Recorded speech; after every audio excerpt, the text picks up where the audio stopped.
this opportunity to ask you a whole bunch of questions. I'm not under oath. All right, we will. Well, first off, I guess let's get a little background. Even before you went to law school, even before you even thought about becoming a lawyer, tell us a little bit about where you came from. Well, I was born and raised in Fort Worth, Texas, and our family on the paternal side goes back 100 and some odd years here, so that's what I knew, was Fort Worth, and came through the Fort Worth school system, and then 2 years before I graduated from high school, my parents moved to Abilene, so I wound up graduating in Abilene, and my parents, good solid Baptists, told me I could not go to the University of Texas because they thought I might pick up some bad habits down there. They obviously didn't know much about Texas Tech, and that's where I wound up. And so went to undergraduate school there in the early 60s and had a chance to go to law school there, which was the first class in the law school. And we had classes in Army barracks like we used to have when I was in the second and third grade. And so we were back in the barracks for law school, but it was great because there were only 75 of us that started and 45 of us that finished that first group. And not only did we make close friends, we got to be friends, and even social friends with the faculty. We'd go out with the dean of the law school to the Cotton Club and hear one of our students, Tommy Hancock, Tommy's band, and his wife Charlene, who played the keyboards, was the president of the Law Student Wives Club. It was a great time. And we learned a lot too because of the close association we had, so that was very helpful. Now, was there anyone in your family that worked in the field of law or that exposed you to this, or is this something that just kind of came out of nowhere? No, the quick answer is that I can't think of any lawyers that are within any close proximity of relationship in the family of any sort. So, and it wasn't anything I thought about doing. I was going to be a doctor at Texas Tech and went through pre-med and struggled with that.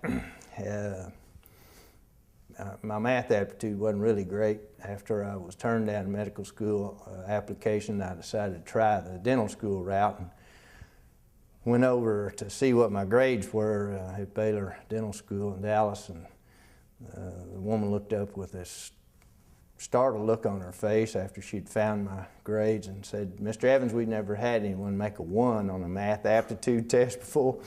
It was a scale of 1 to 10. And I knew then I needed to do something else. I didn't know what. So I went back to Texas Tech, went to the placement center, and looked on the wall to see what people could do with a barely passing BA in chemistry.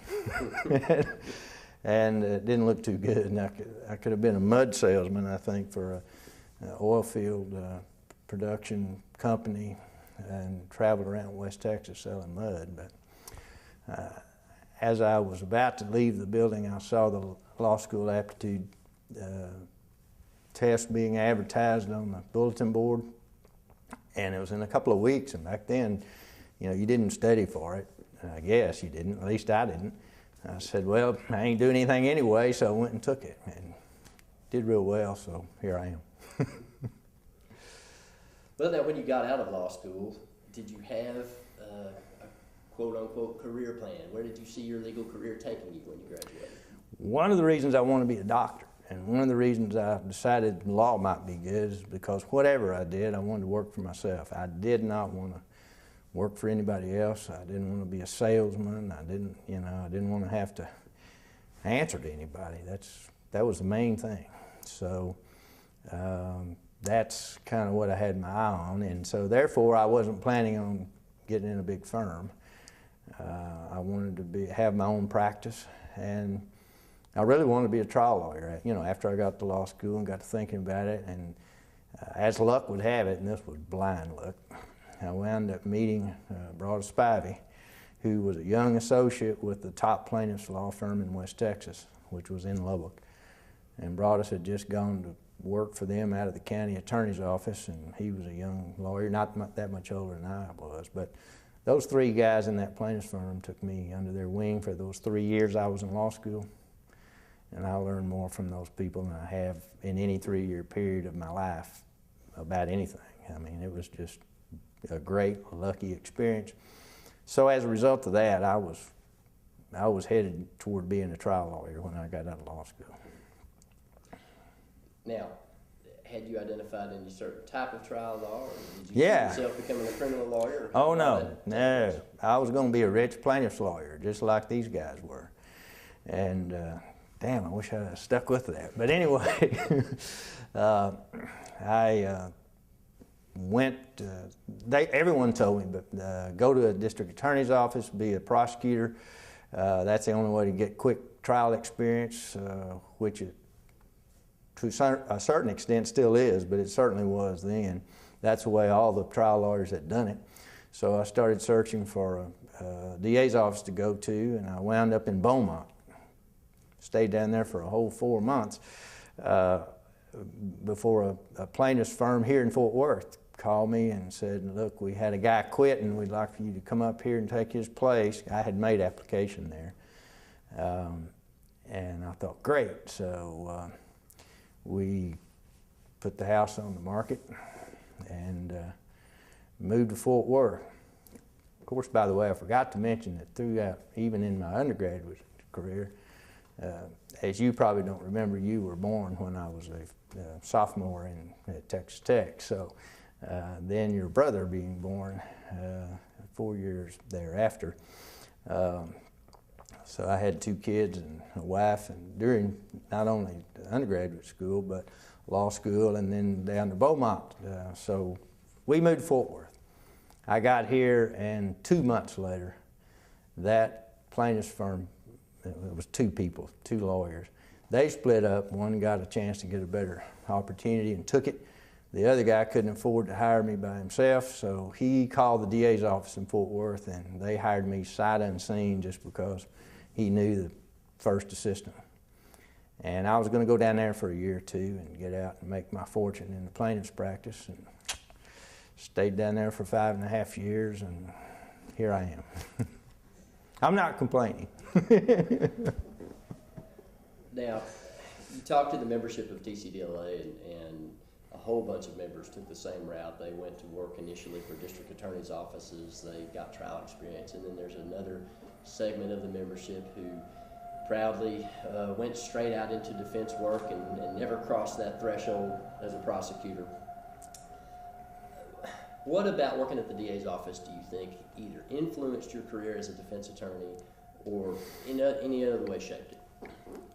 Well, fortunately or unfortunately, my career at the district attorney's office was a little different than most people's, certainly much different than the people at that time, and I think very much so now.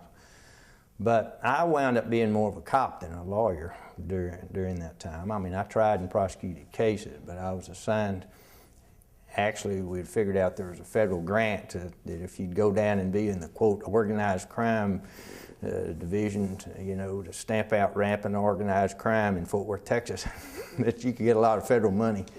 And me and another guy made this application for all this money, and I got it, and so I wound up making more money almost than anybody in the DA's office just because it was a federally funded deal. But I had to go to, I was assigned down to the police department. I worked down there for 2 years and mainly wrote warrants and rode with the cops and the narcs and the vice squad and all that kind of stuff. And so I developed into pretty much of a chicken shit. but I got, the good thing about all that is I really did learn the police mentality. And I rode not only with Fort Worth Police, but other agencies around here, worked with the FBI and all kinds of things, really behind the scenes to see how they made the sausage. rode with the cops in Chicago and San Francisco, went to statewide meetings in Austin and national meetings of law enforcement people. And it really, at the time, I mean, I was caught up in it, there's no doubt about it. But now I look at it as a great learning experience because I really got to know how those people think. And I really have an appreciation and almost an obsession now with preserving the system of checks and balances between governmental authority and the rights of the citizens, because I see how easy it is for it to get out of whack, and the general public is not aware of this, don't pay attention to it generally until it's too late. So from a philosophical standpoint, it was good for me, and then also just from knowing how those guys think, it was good for me. Is there any one experience that you can remember in your time working so closely with law enforcement that stands out in your mind or that shaped you, that you could repeat here? No. I did some crazy things that I shouldn't have done, and they, you know, we were just involved in it. I mean, I was authorized to carry a pistol, which is a dangerous concept. But do you believe that prosecutors in general should have that power? No, I do not. Based on your own personal experience? I think it's dangerous for everybody involved. I see. All right. Well, now, you left the DA's office in 75 or 76, somewhere around that time period? 76. And did you just open up your own practice at that point? Yeah. A civil lawyer here took me under his wing, another stroke of good luck. And he was an insurance defense lawyer, you know, somebody that I wouldn't normally gee and haw very well with. We wouldn't have normally shared too many things, but he evidently had talked to some people, and he owned a little building here, a little office building. He needed somebody to help share the rent there, and also he was just a good guy. I came to know that he's helped a lot of young lawyers in Fort Worth. His name is Gerald Walker, a great guy, and he's very quiet about it. But even after I got there were other lawyers that he would hear about in town that he would try to help. And he tried to help me and let me have an office space there at very low rent. And he did an insurance defense, and of course he didn't do any criminal work at all. And I just started out from scratch. Of course I knew the judges and the court personnel real well, and they gave me court appointments, and I got going just like a lot of people get going on this side of the docket. Well, how did you first become aware of TCDLA? Well, I was trying to think of ways I could build a practice and get people to know me and refer cases to me. Be just straight up about it. It was like, you know, that would be good to get in an organization like that. And quite frankly, I won't name any names, but the people from Fort Worth who were the active people, actually board members, I think at the time, not all of them. So if anybody goes back and checks, they won't know exactly who I'm talking about. But anyway, they just really weren't very well thought of in Fort Worth. And I'm thinking, you know, if these guys can be on the board of directors of this club, maybe there's, you know, some chance I could be someday. So I went down there with the idea that I would meet some people and try to get it active and give it a try. I didn't know how it would work out. And boy, the year or two, it was excruciating. And those of you who might be listening to this someday who are just now getting active in TCDLA, it can be done, but you have to go through the pain of Rita, my wife, and I would stand against the wall at these boring receptions and just watch people go by and say, "Hi, hello, good to see you again." You know, of course they wouldn't know who the hell we were and didn't care much.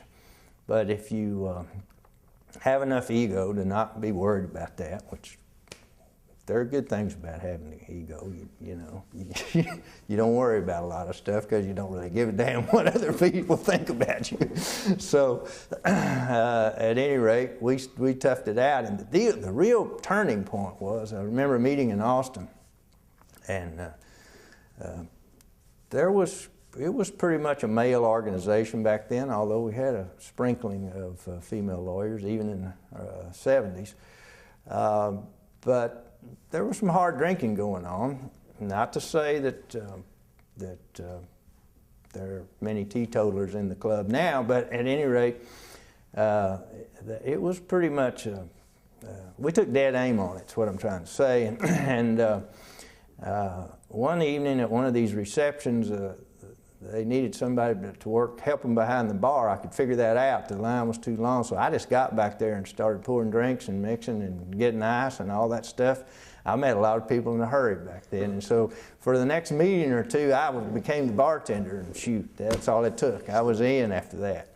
The way into TCDLA was being sure that the drinks were mixed properly. Absolutely. All right. Well, I'm going to jump ahead here. At that time, you said that there was just kind of a general reputation about the Fort Worth Criminal Bar that it might have been lacking a little bit, or at least some of the people that you were involved with there. I've got a little bit of bias, and being involved in TCDLA, I get to meet and visit with people all over the state, and certainly that's changed. And when you talk to people around the state, they have a pretty high regard for folks from the Fort Worth Bar.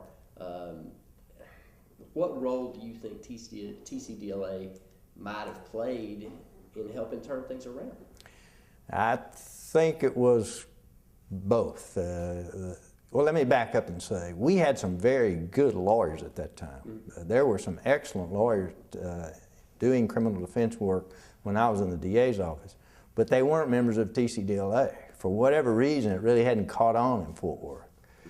And so that obviously has changed, and now I agree with you totally. We have one of the top criminal defense bars probably in the country here, and certainly in the state, and I don't say we're the best, but I think we're equal to most places. Looking at Houston, I think they've got a lot of really top lawyers down there, but gosh, they got so many to pick from, you'd expect you could find a few really good ones. But at any rate, nonetheless,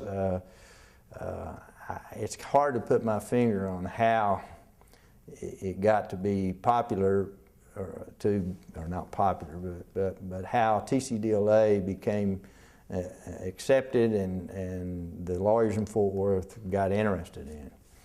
I will tell you that to a large extent in the early years, TCDLA was a large part of my practice. I got more referrals from out of Fort Worth than I got from lawyers in Fort Worth, because really I knew the criminal defense lawyers outside of Fort Worth that weren't going to come here to try the case. I got almost all that business for those early years.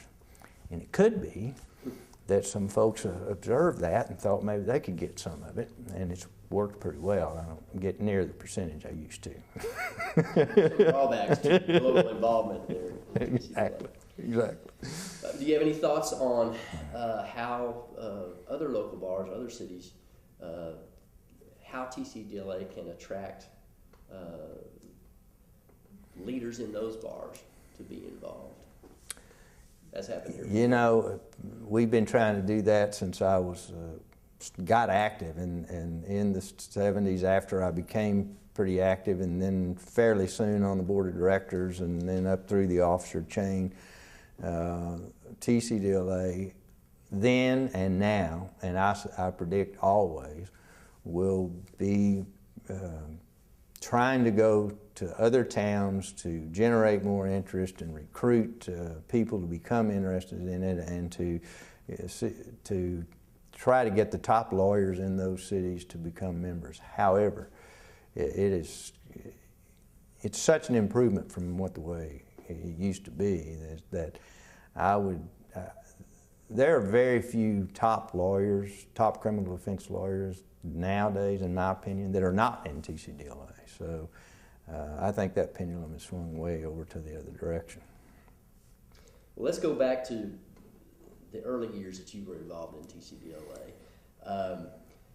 Who were people that you met, that you got involved with, that had an impact on your early career and your early involvement with TCDLA? Oh, it was great because it was smaller. Now we always want more members, and we were trying then to get more members.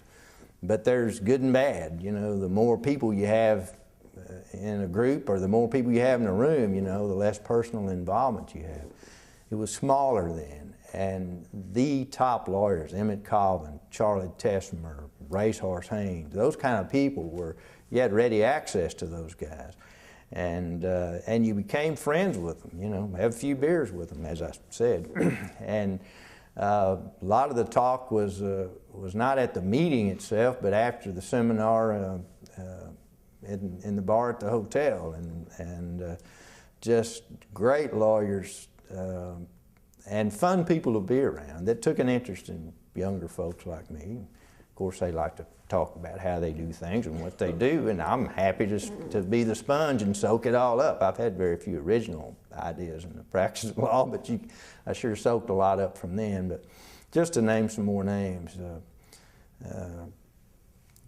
Doug Tinker. Then, later on, just folks that kind of were in front of me a little bit, like Jerry Goldstein and Ed Millett, and then, quite frankly, some of the friends that were my age, contemporaries of mine, that were really good lawyers and turned into be good friends. I mean, they're more than just TCDLA members. They were personal friends of Rita and mine, and back then the club was smaller, and we had the Friends of TCDLA, and many of the lawyers' spouses were involved in that. We got to know each other, and people like Jerry Morris, Richard Anderson, Ron Gorinson, all those guys. You can learn a lot just exchanging stories, and the great deal is picking up the phone and calling them. Here I'm a young lawyer, and there was no problem to pick up the phone and call Emmett Colvin, a nationally recognized expert not only in the trial of cases but in his appellate work. He's responsible for several of the cornerstone Supreme Court cases that came out of Texas. And he would chat with a young lawyer like me, just like you and I are talking right now. So those were some really good days, formative years for me in TCDLA. And you can still do that to an extent, but it's not quite as close-knit. And because of the numbers, it just can't be. It's not a criticism, it's just a reality. It can't be because the organization certainly has to be larger. The population has grown, and again, it's a goal to promote professionalism and education by taking in as many criminal defense lawyers as they possibly can. But do you have any ideas on how to do that and yet also promote some of the collegiality, some of the ways just to encourage membership to just get together and make those contacts? I think we're doing a pretty good job of it, really. And it's, as I've always said, TCDLA is whatever you want to make of it. I hear these people complain, from time to time, well, it's a clique, it's a good old boys club, or it's a, you can't break in it. BS. You can do it if you want to, Now, if you want to stand back in the corner and criticize, then you're not going to get there, but it ain't going to be TCDLA's fault. So I think you provide the opportunity. We do, I think, go out of our way to try to talk to new people, but really the burden's on them, That's the way I feel about it. They're welcome, and they will make it as far as whether it be educational or just, as you say, the collegiality of it. If you want to be collegial, you can be collegial. One great thing, I don't want to miss this because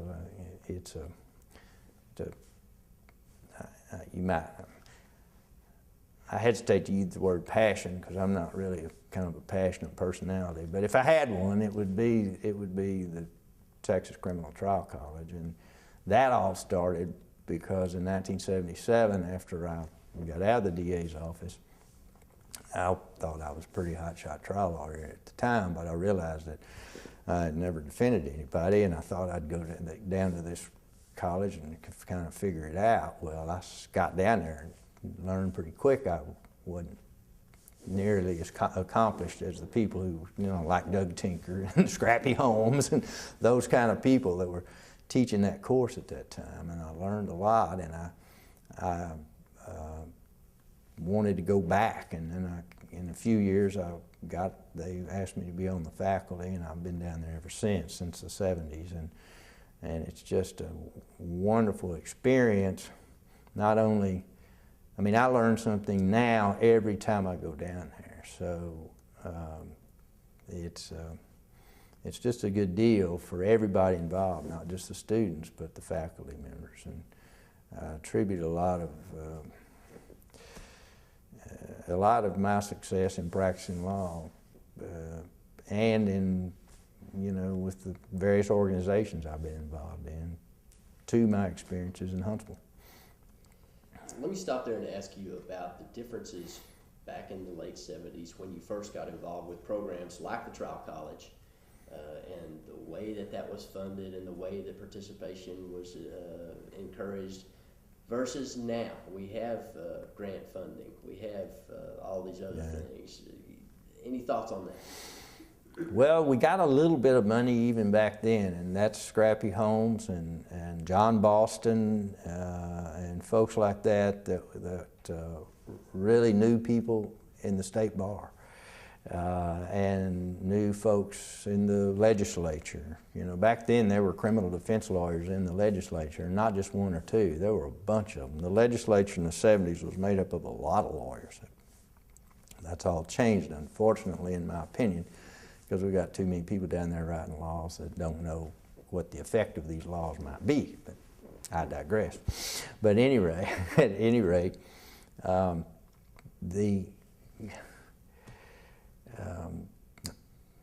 now I've lost my train of thought where I was going with all this. So we'll edit this out.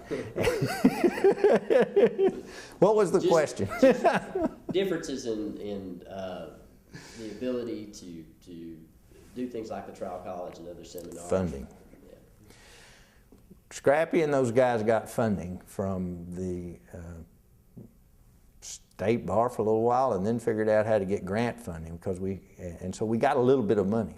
But I'm talking about just kind of a subsidy. We had to charge, for the Trial College. Now we don't even charge for the Trial College. So the degree of funding for TCDLA has been a godsend for the practice of criminal law in Texas, not for TCDLA, but it's just incredible the number of things that we can do for young lawyers now because of the fact that we get over $1 million a year to educate lawyers in the defense of the accused citizen, as Race likes to say. Let's go back to people like Racehorse. What memories do you have of cases, projects, TCDLA projects, where you got to work with some of the big names like Racehorse Haynes, like some of the others that you've already mentioned? Well, I was never able to really try a case with those guys, which would have been the ultimate thing. Those ships passed in the night. But just being around them, listening to the war stories, and then I would watch. When I first even got out of law school, Warren Burnett was my hero because he was a legend in West Texas, and he spoke to the Lubbock County Bar Association, just to the general lawyers in town when I was in law school, and I went to hear him speak and got inoculated at that time. And man, this guy, he still, in my opinion, was the best there ever was that I ever saw. But I was told then, and I still do it, that you learn from the good lawyers. So I'd go and watch them. Warren tried a case in Weatherford, so I drove over there. I had more time in my practice then than I do now, but I would go around and watch these people. Of course, Racehorse did the Cullen Davis cases, that were tried in Fort Worth. And I went and watched a race defend Cullen Davis in 2 different trials. I didn't get to go to Amarillo. And at every one of these things, I had a little spiral notebook, and I would just write down stuff they would say. One of the key things about being a trial lawyer is the choice of words that you use, phrasing, you know, how you, everybody has the same idea. The difference between the good lawyers, the mediocre lawyers, the great lawyers is how they express that idea, what words they use to capture the listener, the jury, and make their points. And so I just stole from them. I'd write down a phrase. I still do that, and I still have several of those spiral notebooks that I review from time to time. Let me ask you about either heroes or mentors or otherwise good lawyers that you've had the opportunity to work with that may not be household names or names everybody's heard of.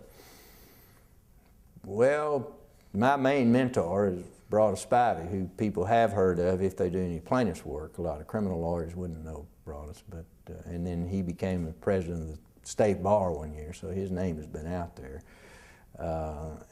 But he, as I say, took me under his wing, and I started watching them try cases and go to depositions with them and listen to them. I mean, you can learn a lot just sitting in a deposition with a good lawyer. So I did that.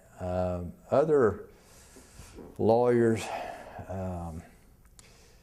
that I've learned from that don't have that kind of notoriety of Racehorse Haynes really have been my contemporaries. The folks whose names I listed a while ago, the active, many of whom have been presidents of TCDLA.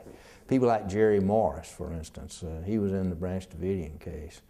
And Jerry Morris is very low-key, but he's brilliant, and he's not flashy. He doesn't have that turn of phrase necessarily, but the words he uses are the exact right words. And I was really impressed with Jerry. He's a personal friend of mine. But setting that aside, he's just a really good lawyer. And you know, there's other people that like that, that I've had the pleasure to try cases with. You have... I can't forget Jerry Goldstein, of course. Jerry wouldn't let you forget. Well, yeah, they see, I thought, oh my God, Jerry will see this. But another stroke of luck is back in the late 70s, or maybe 80, 81, late 70s, very early 80s. That Jerry came to town to represent the kingpin in a cocaine case, and I had some little underling person, but my guy was such an underling that I didn't think he was guilty. So we went to trial, and in federal court. It was not the first case, but I think maybe the second case I'd tried in federal court. And that's where Jerry and I got to know each other, is in that trial. And of course, you learn a lot from Jerry, whether you want to or not. So that was another one of those experiences that not only was a learning experience, it was just a good, fun experience. We had a lot of fun with that case, and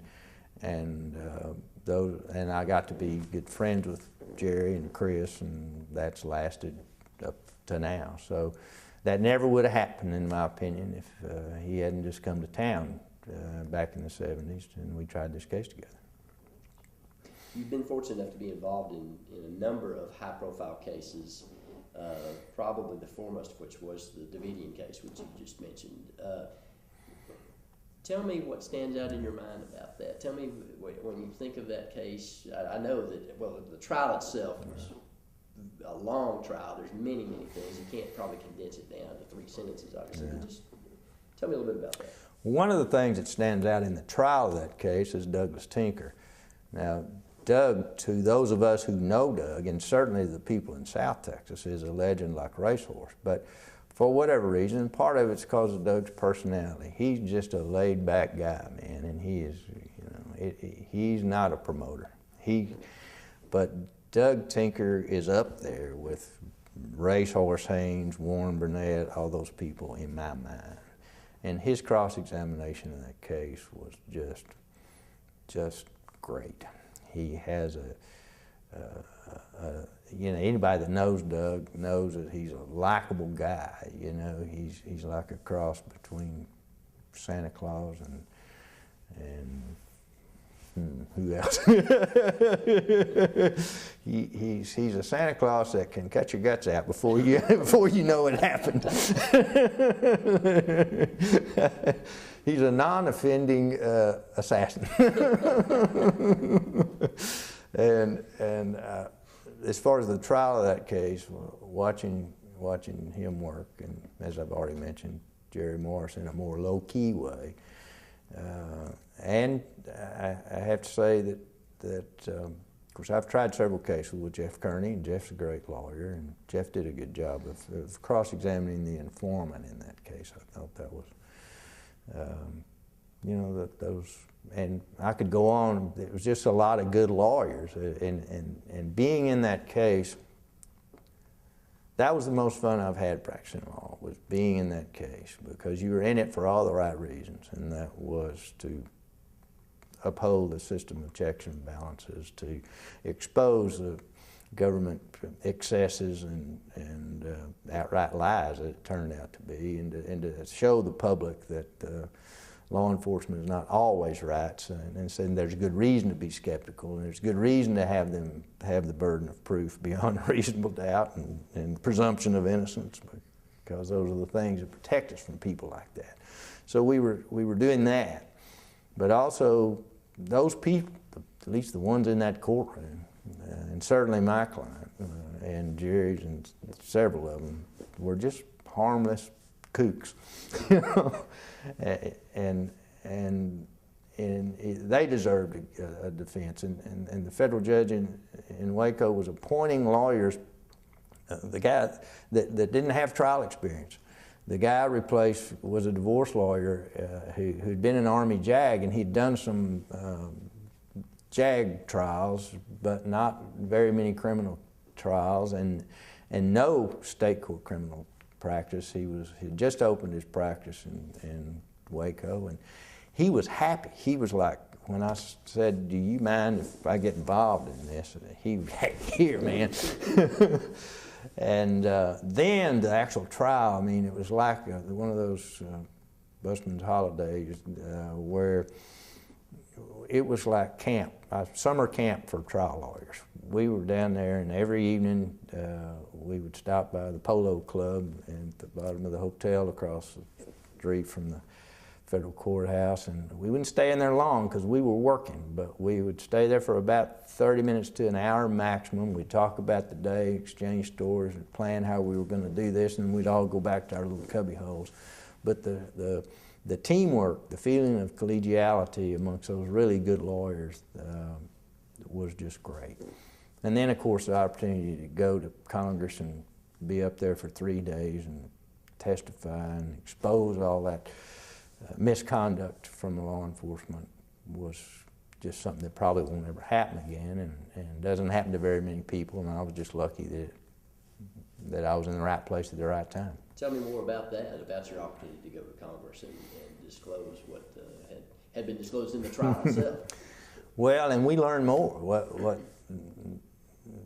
What was so interesting about that is when the congressional investigation took place, they subpoenaed a congressional subpoena to the Department of the Treasury and the ATF to turn over all their records about it.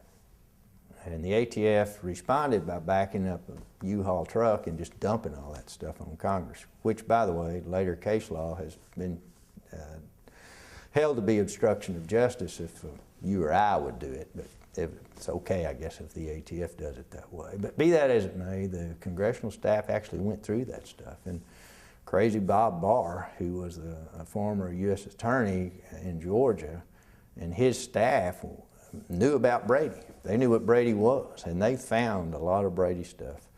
Just absolute Brady, unequivocally should have been turned over to us. And it was fun to not only find that, but to put our demonstrative evidence, put it on the charts and the billboards, and have C-SPAN and the national news broadcasted around the country. And it was just fun for me to be a part of that, because when they found it, I was up there and we were talking about it with the staff, and so I got to kind of go back behind the scenes and help. I actually helped them put the charts together, trial exhibits and stuff like that for the hearings, and so it was, that was fun. But also, I will tell you that a congressional hearing is the worst way to get to the truth. There is no, as you know now, as anyone that ever watches those crazy things, it's all political, and this was no exception. What was crazy about it was that in this particular case, it was the Democrats that were screaming for law and order, and I'll never forget Schumer holding that AK-47 up and screaming that these guys were, they didn't use the word terrorist back then, but that's what he was talking about. And he was all for the ATF. And the Republicans were all for the Davidians. And the only reason, it wasn't because of their feelings about justice or the Constitution. It was absolutely political, because the Democrats were trying to keep Clinton and the Attorney General, Janet Reno, from looking bad at the time, and the Republicans were trying to make them look bad. So it didn't matter what the facts were, it was just political grandstanding. And I've seen that now that I've been up there and seen it, I'm even more aware of it now than I was then, and it's never stopped, and it's never going to stop. The trial lawyers that were involved in the Davidian trial were, I think everyone would agree, pretty much an all-star team of lawyers around Texas that got involved in that. What role, if any, either formal or informal, did TCDLA play in putting that cast together? TCDLA didn't, as an organization, get together and put it together. It turned out that there were several members, several of us, and the fact that we could network and knew each other, you know, without TCDLA and without knowing lawyers all over the states, you wouldn't know who to call, nor would you be friends and pick up the phone. But I'll have to say that Dick DeGuerin was really the catalyst for all of that. Dick's called me, and you know, his client died in the fire, so he wasn't going to be in the trial. But and he and some lawyers, kind of religious right type lawyers, not criminal lawyers, but religious freedom kind of lawyers, realized what was going to happen to these folks, and so they put the team together and they called around, and then we just made suggestions, and that's really how that happened. That was not directly a TCDLA thing, but indirectly. What other cases have you been involved in that maybe didn't receive quite the notoriety that the Davidian trial did, but were important or high-profile cases, or both, that stand out in your mind?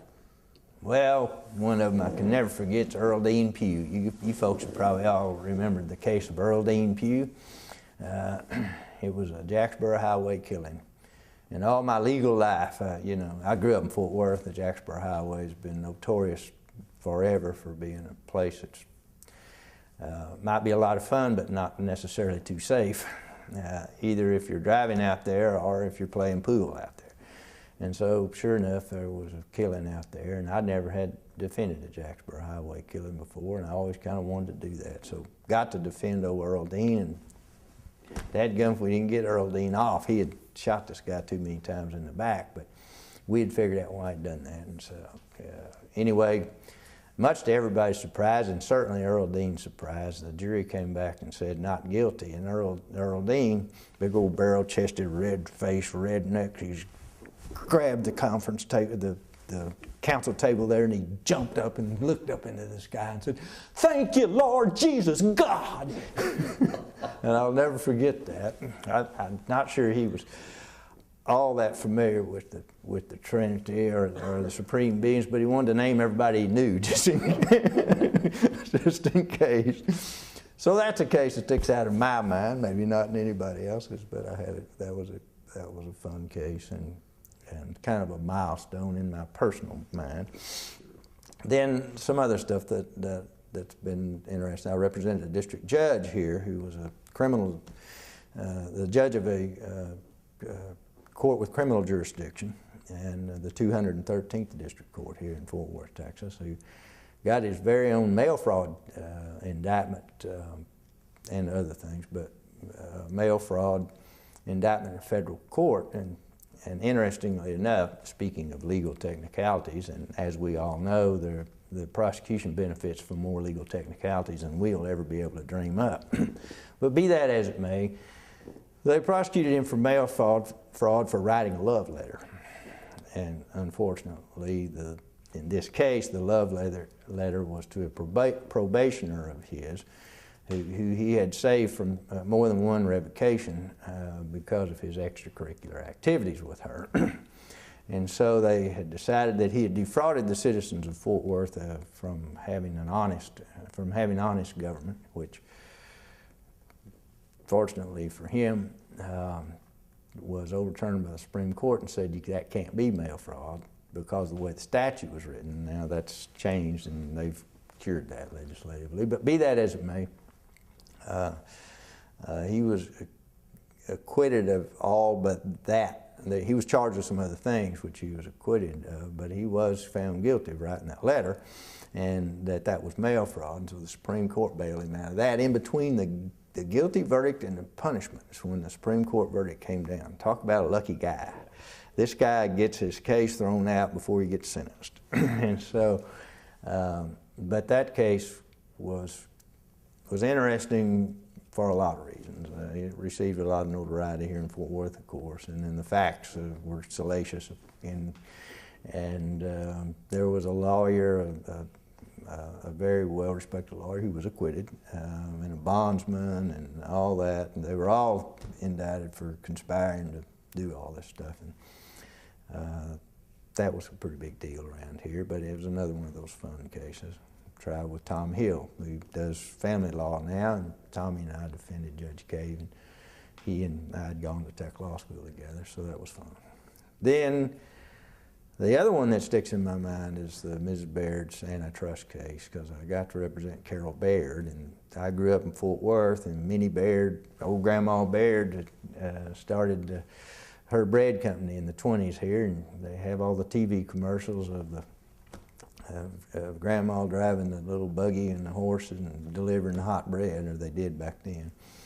And so and my parents would take me to see Santa Claus when I was a kid, and I'd sit on Santa's knee at Ms. Baird's Bakery. So for me to be chosen to represent Carol Baird was just in my own mind, you know, I thought this is really keen. And I got to know him, and he was such a good guy. And I'm absolutely convinced he was truly factually innocent of this conspiracy to price fix.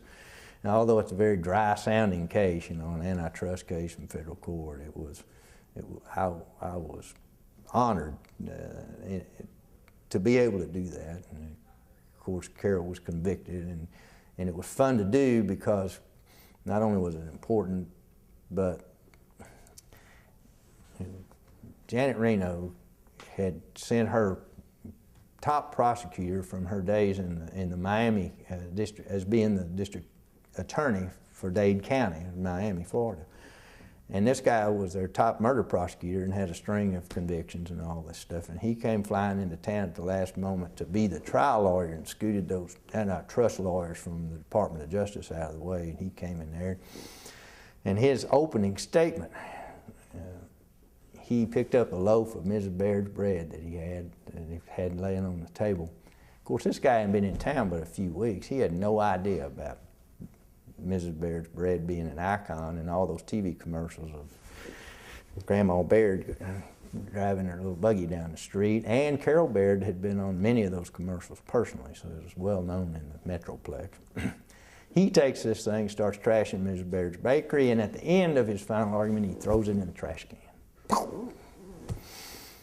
So it's my turn, and I get up and I quietly and slowly walk over and pick up poor old loaf of Mrs. Baird's bread, and I hold it in my arms like a little baby throughout my opening statement. And I don't even remember what I said in the opening statement, but we won that case. 10 minutes remaining. All right, thanks.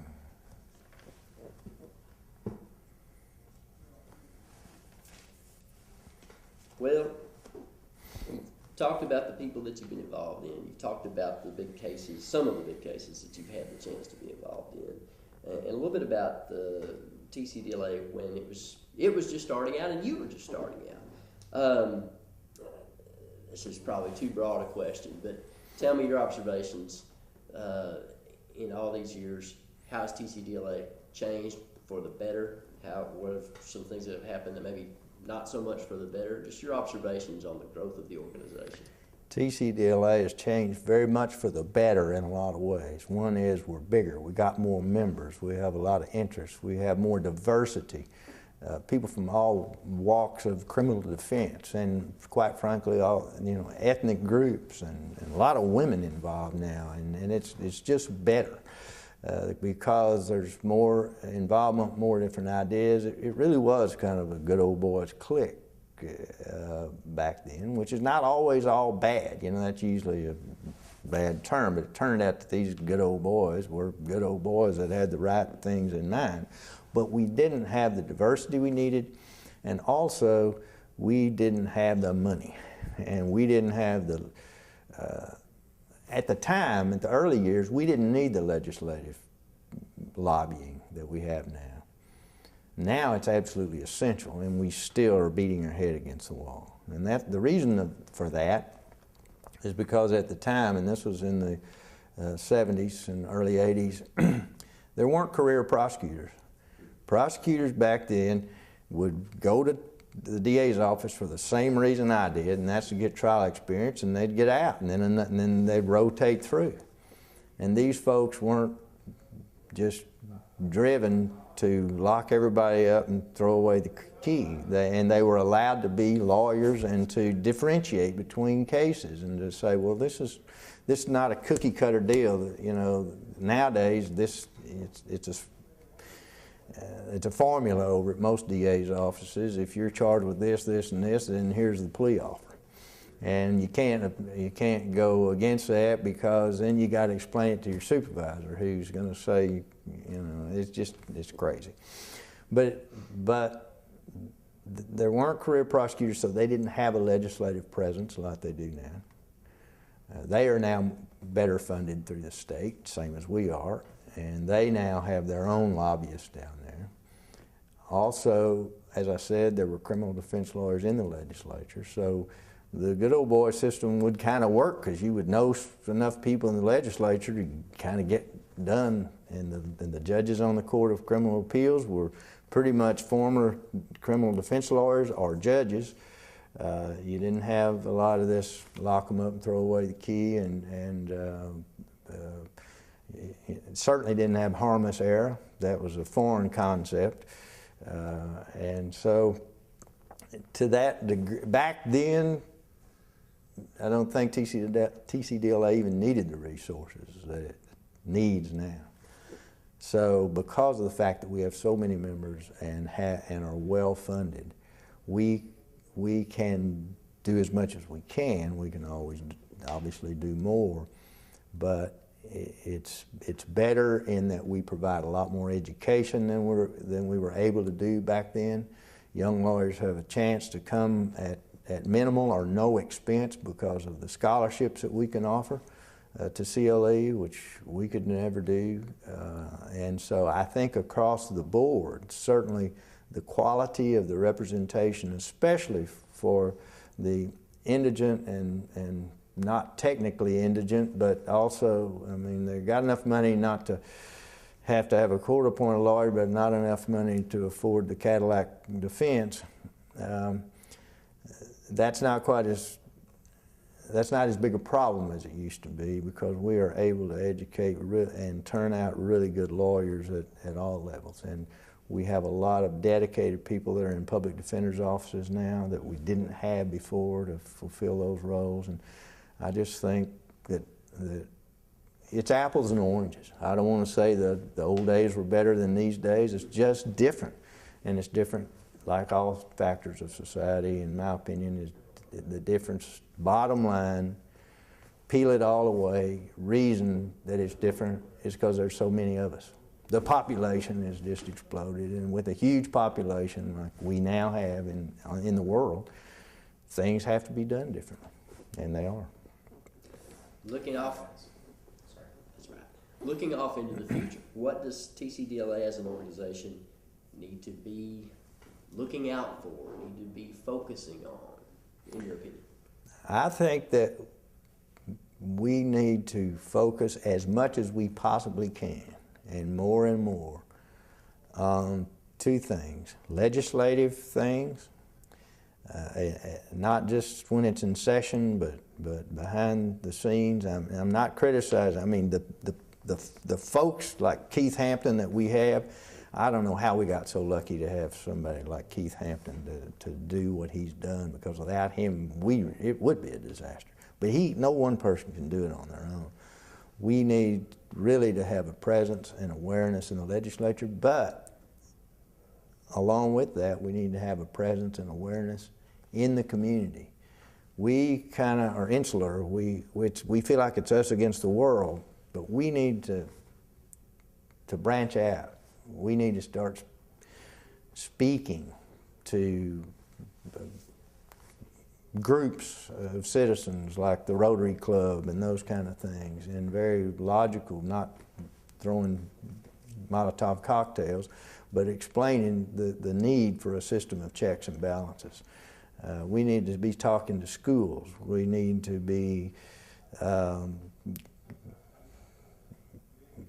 having some sit-down sessions with legislators in their offices at home, not down in Austin, but just when they're not under the pressure, just to explain to them what's going on. I think that we're doing a great job of indigent defense work, and that it could be improved. I mean, there's no doubt about it.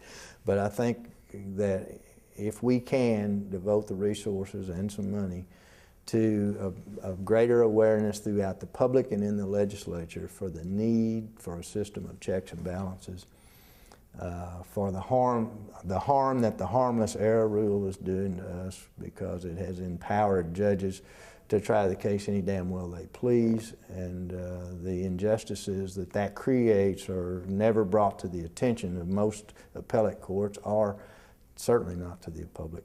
So our public information and our legislative work, I think, should be our focus. Give me your final thoughts on TCDLA, your involvement in it, what it's meant to your career, what it's meant to you personally. Oh, it would be impossible for me to underestimate what TCDLA has done for my career, because the lawyers that I've met, my association, the exposure to the legal profession that I've had through TCDLA has been a huge part of whatever success I've had practicing law. So I mean, I just can't imagine, if you're serious about criminal defense, why you wouldn't not just be a member of TCDLA, but why you wouldn't get active, why you wouldn't want to be on committees and start giving speeches, and anybody can do that if they want to do it. Done? All right. You didn't get to say that you wanted to talk about? Let me look at my list. We got a minute. We could put something back. If I have somebody, I haven't blanked. Apple Mountains are good for kids